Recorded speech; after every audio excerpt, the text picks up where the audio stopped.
आज लाल किले पर इन लोगों ने, मुट्ठी भर लोगों ने तिरंगे को शर्मसार कर दिया पूरी दुनिया के सामने। आप देख सकते हैं, ये ट्रैक्टर नहीं थे, इन्हें टैंक बना दिया गया था। ट्रैक्टरों को हथियार की तरह इस्तेमाल किया गया। इसके बाद जब आपके बच्चे, छोटे बच्चे भी कभी ट्रैक्टर को देखेंगे दूर से भी सड़क पर, तो उनके मन में एक डर का भाव आएगा कि ये ट्रैक्टर कहीं उनके ऊपर ना चढ़ जाए। अपने कर्तव्यों को भूलकर ये सारे वो लोग हैं जो सिर्फ अधिकारों की मांग कर रहे हैं, और इनका जवाब भी भारत के नागरिक ही दे सकते हैं, यानी आप लोग ही दे सकते हैं।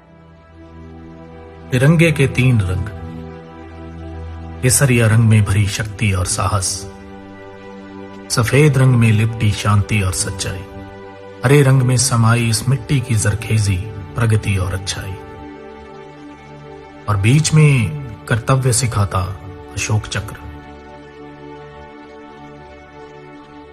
ये महज एक ध्वज नहीं, जीने का तरीका है।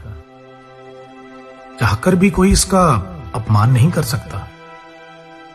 इस तिरंगे को सबसे ऊपर लहराता देखने के लिए इनमें से ना जाने कितने लोगों के बेटे बेटियां शहीद हुए हैं, जिनकी लाशें हर महीने किसी न किसी गांव में इसी तिरंगे में लिपट कर आती रही हैं। जीने की वजह से लेकर इस पर मर मिटने के लिए तैयार ये लोग भला इसका अपमान कैसे कर सकते हैं? इन लोगों की आंखों में यह चमक इसी तिरंगे ने तो भरी है। इसी के असूलों की हिफाजत करते ये लोग आज यहां तक पहुंचे हैं। असल में ये लड़ाई शुरू ही इन असूलों की वजह से हुई। दुनिया का सबसे बड़ा लोकतंत्र भारत, जिसके गणतंत्र दिवस पर ये किसान अपने हकों की लड़ाई में शांतमयी परेड निकाल रहे हैं। 65 दिनों से दिल्ली की सड़कों पर लाखों की गिनती में बैठे ये किसान। इतने दिनों से ना तो कोई खराबी हुई और ना ही कोई तोड़फोड़, बल्कि आसपास के लोगों और बेजुबान जानवरों का पेट भी इन्हीं लोगों ने भरा। इस बात को नामंजूर नहीं किया जा सकता कि कुछ गरम ख्याली लोगों ने इस लहर की प्रतिष्ठा और आबरू को नजरअंदाज करके इस आंदोलन के विपरीत लोगों को समर्थन जरूर दिया है। मगर सवाल तो यह है कि यह सब आज ही के दिन क्यों? क्या सरकार इस बात को जानती नहीं थी या जानबूझकर इस बात का इंतजार कर रही थी कि कुछ ऐसा हो और इस लड़ाई में बाधा डाली जा सके? और जरा सोचिए, इस सब का फायदा किसको होगा? क्या किसान खुद चाहेंगे कि लोग इस लहर से टूट जाएं? क्या वो चाहेंगे कि जो ये सरकार ढूंढ रही है वो थाली में परोस के दे दिया जाए? इन सब चीजों का नुकसान इस आंदोलन को ही है, तो कोई भी भला अपना नुकसान खुद ही क्यों करेगा? इस बात को जरा सोचिए और समझिए।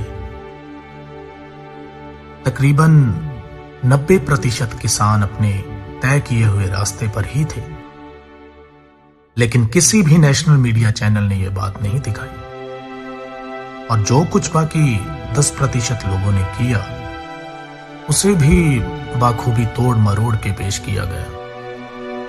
हिंसा, दंगे, फसाद, ये सब कुछ आप पहले भी सुन चुके हैं, लेकिन इस बार ना तो कोई दुकान लूटी और ना ही कोई इज्जत बेआबरू हुई, बल्कि किसी भी आम इंसान को एक खरोंच तक नहीं आई। ज्यादातर टीवी चैनल्स की हेडलाइन ऐसी थी जैसे पहले से सोच के ही बनाई गई हो। किसी ने नहीं दिखाया कि कितने शांतिपूर्ण तरीके से दिल्ली की सड़कों पे लाखों की गिनती में ये किसान बिना किसी को नुकसान पहुंचाए तिरंगे के साथ किसानी झंडे पकड़कर अपनी हकों की आवाज और बुलंद कर रहे थे। सिर्फ एक तरफा कहानी देखकर अगर कोई अंदाजा ना लगाया जाए तो बेहतर है, लेकिन इस सब के बावजूद बदला तो कुछ नहीं। ना ही इस आंदोलन का लक्ष्य, ना इन कृषि कानूनों को रद्द करने की मांग, ना ही इन सब के अंदर की आग। पर इस बात को जरा धर्म और राजनीति से ऊपर उठकर सोचिएगा, कहीं आप तो नहीं बदल गए।